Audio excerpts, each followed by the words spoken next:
આવી રીતે ના બોલાય તમારે મીડિયા બી તમે બી વેચાઈ ગયેલા છો તમે આવો પ્રશ્ન જ કેવી રીતે કરી શકો કે ફૂલહાર કરે તો શું ભાજપ સરકાર બળાત્કારીઓને ફૂલહાર કરે ગેરકાયદેસર રીતે ગયા બેન ગુનો કહેવાય કે ના કહેવાય ગેર ગુનો કહેવાય પરંતુ તે કોઈ ગુનેગાર નથી 2 નંબર હતું તારે તો ઘૂસ્યા કેવી રીતે જે દિવસે ઘૂસ્યા એરપોર્ટ ઉપરથી પાછા મોકલવા જોઈએ ને કેમ ઘૂસવા દીધા કેમ કે ઇન્ડિયાના અહીંયા કામવાળા કોઈ છે જ નહીં ઇન્ડિયાવાળા જઈને મજૂરી કરી શકે છે એટલે નથી કાઢ્યા અત્યારે અને મોદી સરકારની આ બધી ચાલબાજી છે આ બધા મોકલો અમેરિકાથી અહીંયા ઇન્ડિયા મોકલો એવું મોદીજીને કેમ વિચારતા મોદી એવું વિચાર કરે છે એટલે તો એનું કારણ શું હોય ગુજરાત કે બેડીઓ એ ગુનેગારો નથી કે તમે બેડીઓ બાંધીને લાવો એ તમારી કોઈ આપણા દેશની અંદર ગેરકાયદેસર રીતે આવે તો આપણે કેવું વર્તન કરીએ તમારા નાગરિકો તમારી પાસે રાખો અમારી પાસે ના મોકલો તમે વ્યવસ્થા કરો એક મિત્ર તરીકે એમણે ચેતવણી આપી છે કે મિત્રતા બરોબર છે પણ તમને અમે જરાય વેઠીશું નહીં કોઈ મિત્રતા અમે નિભાવીશું નહીં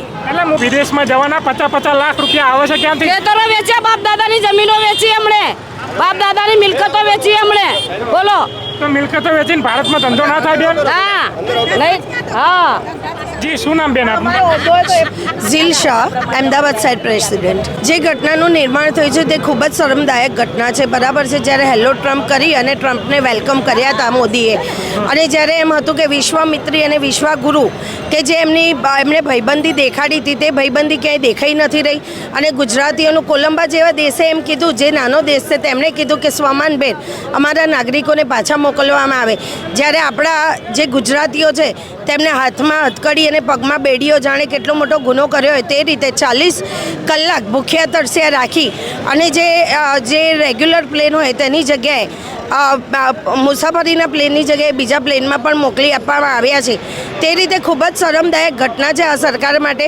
અને સરકારે આના માટે શરમ કરવી જોઈએ કે જે મોટી મોટી વાતોના ધીંગાણા કર્યા છે તેના તાઇફા અહીંયા ખુલ્લા પડી ગયા છે અને ગુજરાતીઓની માફી મંગાવડાવી જોઈએ ઘણા લોકોનું એવું કહેવું છે કે દેશ વિશ્વગુરુ બની રહ્યો છે મોદીજીની વિશ્વમાં નામના થઈ રહી કોંગ્રેસને ગમતું નથી ને એટલે આ બધા તાઇફા કરી રહ્યા આમાં ભાજપ કે કોંગ્રેસની કોઈ વાત જ નથી આવી રહી આમાં એક ગુજરાતની જનતાની વાત આવી રહી છે કે જે એમણે યુવાનોને નોકરીઓની જાહેરાતો કરી હતી તે નોકરીઓ મળી નથી રહી એટલે આપણા દેશના યુવાનો આપણા દેશના જે ધણીઓ કહેવાય છે તે બહાર જઈ રહ્યા છે અને તેમનું અપમાન ત્યાંની સરકાર દ્વારા કરી અને મોકલાવવામાં આવી રહ્યું છે અને જે જગ જોવે છે બેન પણ ગેરકાયદેસર રીતે કોઈ ઘૂસે કોઈ સીમાની અંદર માન લો કે આપણા દેશની સીમાની અંદર ઘૂસે તો એને સજાના ભાગરૂપે આ ના કરી શકાય હથકડી પહેરાવી શકાય સજાના ભાગરૂપે હથકડી પહેરાઈ ના શકાય એમને એ કોઈ ગુનેગાર નહોતા શું એના ફૂલનો હાર કપેરાવાનો ગુનેગાર નહોતા તેમને તમે અહીંયા આગળ મોકલી આપ્યા એનો વાંધો નહીં પરંતુ તે ભાગી નહોતા જવાના કોઈ ગુનો કરીને નથી ગયા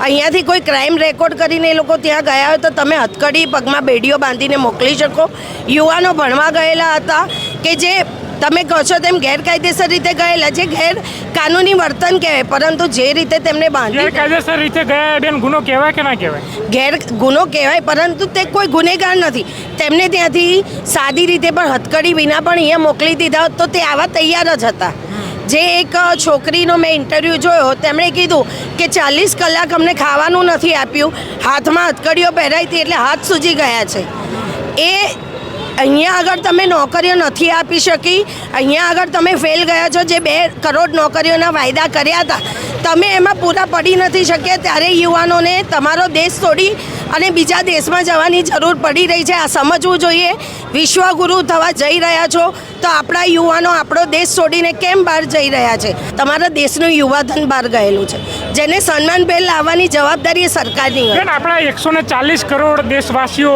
અલગ અલગ મતભેદો હોવા છતાં એક દેશની અંદર શાંતિથી રહી શકતા હોય તો આવા ગણ્યા ગાંઠ્યા કેમ ના રહી શકે આ દેશની અંદર શા માટે એમના કારણે આખા દેશને નીચું જોવાનું થઈ રહ્યું યુવાનો છે યુવાનોને પોતાની જવાબદારીઓ છે જ્યારે અહીંયા આગળ રોજગાર નથી મળી રહ્યો તો પોતાનું ઘર ને બધું ચલાવવા માટે યુવાનોને કોઈક દિશામાં તો જવું પડતું હશે આપ દેખી શકો છો કે અત્યારે આપઘાતોની સંખ્યા વધી ગઈ છે ભણેલા ગણેલા વર્ગને નોકરી નથી મળી રહી અને એ લોકો યુવાનોને પોતાનું ઘર સંસાર ચલાવવા માટે આ બધા પગલાં બાકી કઈ એવા વ્યક્તિ હોય છે કે જેને પોતાનું ઘરબાર છોડી અને આવી રીતે ભટકતા જવાનું પસંદ હોય છે એટલે મૂળ મારો મુદ્દો એક જ છે કે આ સરકાર રોજગારી નથી આપી શકી આ સરકાર વિશ્વગુરુની ખાલી વાતો કરે છે અને જે ફ્લોપ છે જી બેન શું નામ આપનું હજરા કાદરી જી હજરાજી શું કહેશો આ આખી ઘટના ઉપર આ જેવી રીતે આપ પહોંચો આપે બહેનને સવાલ કર્યો કે આપણે ત્યાંથી જેને ડિપોર્ટ કરવામાં આવ્યા છે એ લોકોને આ રીતે જ લાવીએ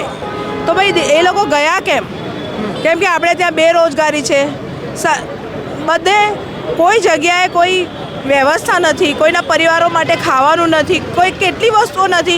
ભણેલા ગણેલા લોકો માટે એજ્યુકેટેડ પીપલ જ ગયેલું છે 99%.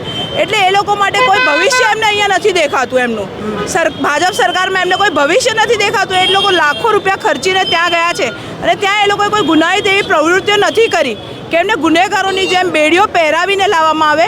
એ લોકોને તમે ડિપોર્ટ કરો છો તો તમે સામાન્ય નાગરિકોની જેમ એક ફ્લાઇટ એમના માટે કરીને કેમ નથી મોકલી શકતા?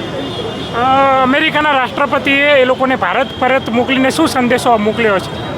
આ મિત્રતાનો હવે શું કહું, આ એમની મિત્રતા છે કે તમારા નાગરિકો તમારી પાસે રાખો, અમારી પાસે ના મોકલો, તમે વ્યવસ્થા કરો.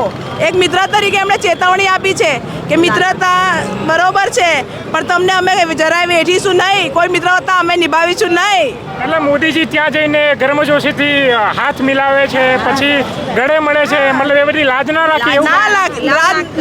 લાજ રાખી હોત તો નાગરિકોને કમસે કમ ચલો ડિપોર્ટ કરત. આપણે કહીએ છીએ ગેરકાયદે કયા એમને મોકલો, પણ થોડુંક સામાન્ય માણસોને મોકલી એ રીતે તો મોકલે.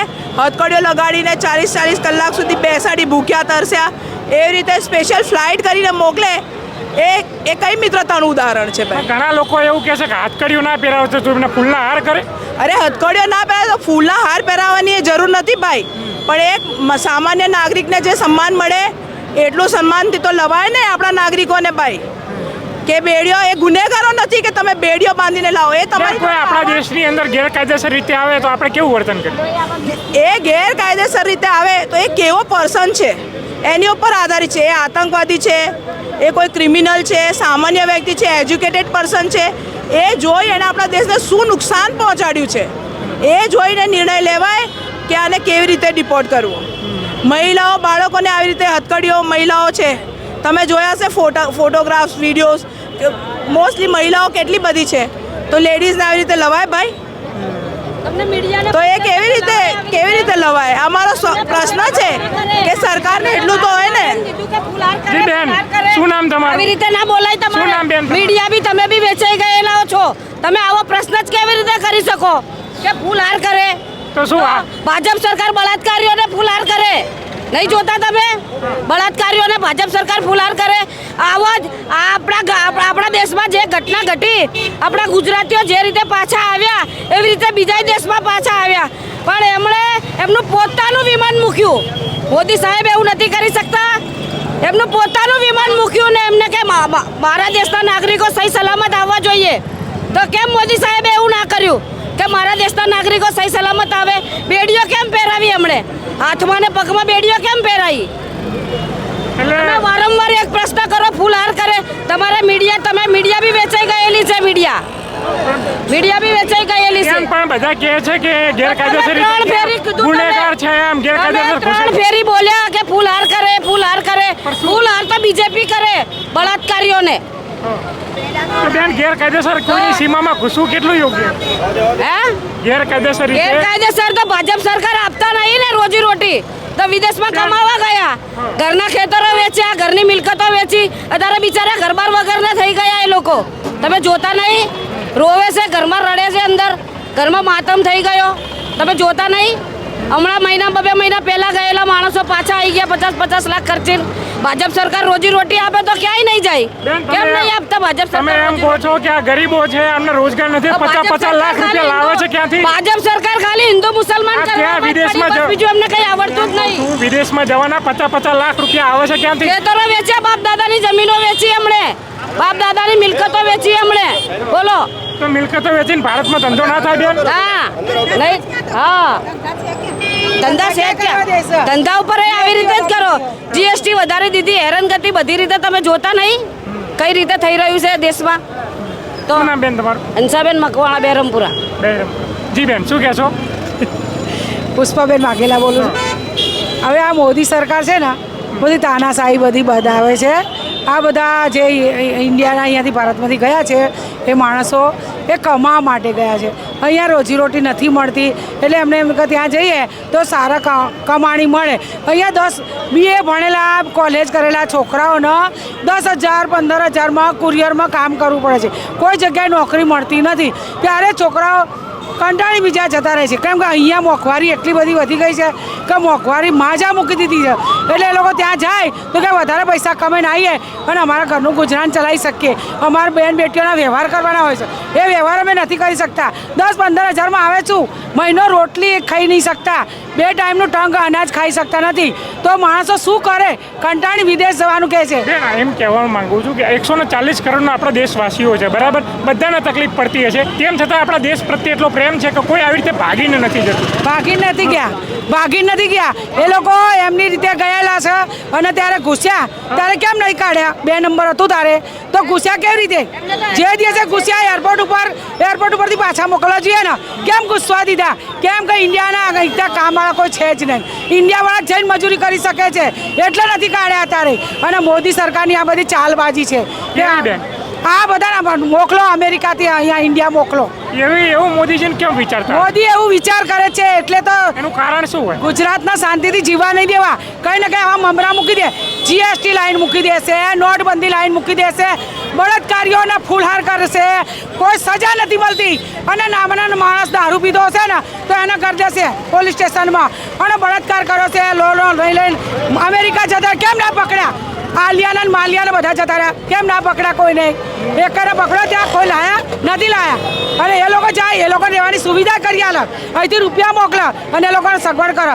અને આપણો સામાન્ય માણસ જતો હોય તેના માટે કોઈ સગવડ નથી. કોઈ એમની જાતે બિચારા સગવડ કરીને રહે છે તો એ લોકોને રહેવા દેતા નથી. અહીંથી જાય તો ગુરુદ્વારમાં બધા ખાય છે અને ગુરુદ્વારમાં નોકરી મળી જાય પછી હોવાના ધંધે લાગે છે. ભૂખ્યા તરસે બેહી રહ્યા છે લોકો. અને મોકલો પાછા ઇન્ડિયાના માણસોને મોકલો ના નથી, પણ બેડીઓ પહેરાવો નહીં, આવું હેરાન ના ગતિ કરો, રોટલા આપો, ખવડાવો અને ભેર અમદાવાદ ઇન્ડિયા મોકલી દો. અમે એવું કહેવું માગીએ છીએ. આ હતા અહીંના જે સ્થાનિક કોંગ્રેસી જે લોકો છે. શું લાગ્યું તમને? જણાવતા જજો. જોતા રહો ક્રાંતિ માર્કેટ. જિંદાબાદ.